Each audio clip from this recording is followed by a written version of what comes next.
सवालों के साथ एक सवाल मैं भी जोड़ रही हूँ, वो ये कि आपने कहा कि अलग अलग राज्य के जो किसान हैं, अलग अलग राज्यों के किसानों की अपनी अलग अलग जरूरतें, अपनी अलग अलग मांगे हैं, सबके लिए अलग अलग ये कानून है। परसेप्शन के हिसाब से सबको अलग अलग तरीके से सूट कर रहा है ये कानून।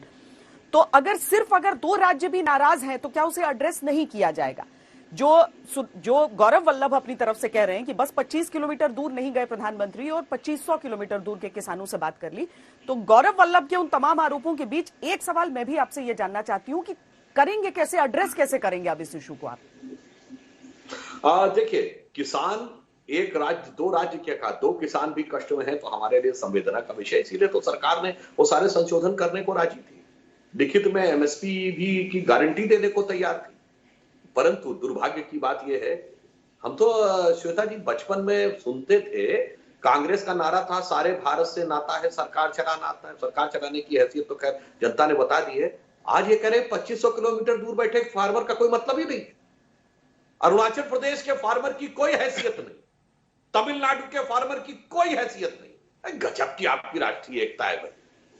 क्योंकि आपके नेतृत्व की सोच दिल्ली तक सीमित है। जिसे कहते थे ना, एक आखिरी मुगल बादशाह था शाह आलम, जिसके लिए कहते थे सल्तनते शाह आलम जे लाल किले थे पालम। इस कारण से आपको 2500 किलोमीटर दूर बहुत दूर लगता है। प्रधानमंत्री वो है जो सब घर घर छान के बैठे। अब बताता हूं आपको 2011, आप तो बहुत पढ़े लिखे, देखिए श्वेता जी, दोगली नीति किसे कहते हैं। हमसे कह रहे हैं कि 50% में इस फार्मूले के तहत दिया, उस फार्मूले के तहत नहीं दिया। अपने जमाने में स्वामीनाथन कमीशन में 5% भी नहीं दिया, और यहां आके भाषण 50% के इस फार्मूले बनाम उस फार्मूले पे। अब बताता हूं, मोदी जी का 2011 का कोट कर रहे हैं कि साहब लीगल होना चाहिए, नहीं दिया। भाई 2011 में किसकी सरकार थी भाई? इस समय छाती ठोकने वाले बोलो तो, क्यों नहीं दिया 2011 में? अब मैं बताता हूं मोदी जी ने जो कहा और आज में क्या अंतर आया। 2011 और आज में एक अंतर है। हमने सिर्फ एमएसपी का ही यथावत रखते हुए सिर्फ ट्रेड की ही स्वीकृति नहीं दी है, हमने एसेंशियल कमोडिटीज एक्ट भी खत्म किया है, ताकि भंडारण को लेकर सुविधा नहीं, उस जमाने में नहीं था। खाद्य सुरक्षा कानून है, उस जमाने में नहीं था।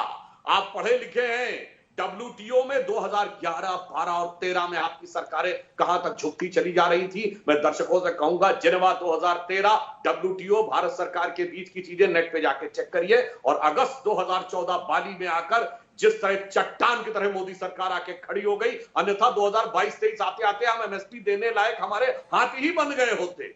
ये स्थिति नहीं थी। उन परिस्थितियों में मोदी जी ने कहा था, और आप इन सारे परिस्थितियों के संवाहक आज हमसे ये कह रहे हैं। गजब की बात है। देखिए, एक तरफ श्वेता जी ये कहते हैं हम ग्रीन रिवॉल्यूशन लाए, हमने अनाज में आत्मनिर्भर किया, फिर हमारे जमाने में अनाज के भंडार भरने लगे।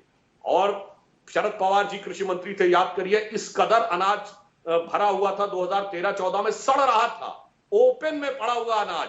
सुप्रीम कोर्ट ने कहा अगर आपके पास भंडारण करने लायक जगह नहीं है तो कृपया गरीबों को मुफ्त में बांट दीजिए। मगर उसके बाद भी एसेंशियल कमोडिटीज एक्ट होना चाहिए 1955 वाला। भाई दो में से एक बात मान लो, या तो मान लो देश 1955 में था, तुम कुछ नहीं कर पाए थे, और यदि किया था तो 1955 वाला नियम क्यों चाहिए? इसे कहते हैं दोगली नीति।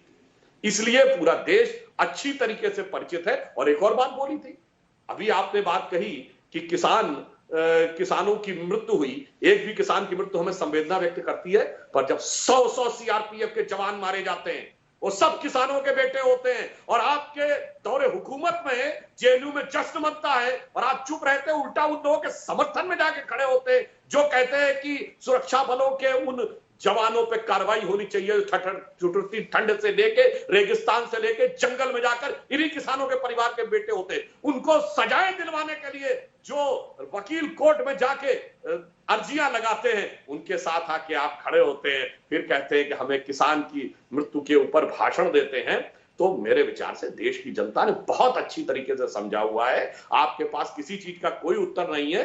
तीन काले कानून कह रहे हैं, तो अपने मैनिफेस्टो का बहुत बार हम लोग बोल चुके हैं। वो बिंदु कुमार 17 के लिए माफी मांग लीजिए ना कि हमने गलत लिखा था, आगे से हमारी कही बात पे भरोसा मत करो। और ये तो आप भी कहते हैं, आपने अपने मैनिफेस्टो में लिखा था कि सिडेशन यानी देशद्रोह को खत्म कर देना चाहिए कानून को। और श्वेता जी, 2019 के बाद यदि किसी राजनीतिक व्यक्ति पे किसी राज्य में सिडेशन का कानून लगा है, देशद्रोह का, तो राजस्थान में लगा है, इन्हीं की पार्टी के अपने विधायकों में लगा है, क्योंकि उसको शक था कि सरकार के खिलाफ काम कर रहे हैं।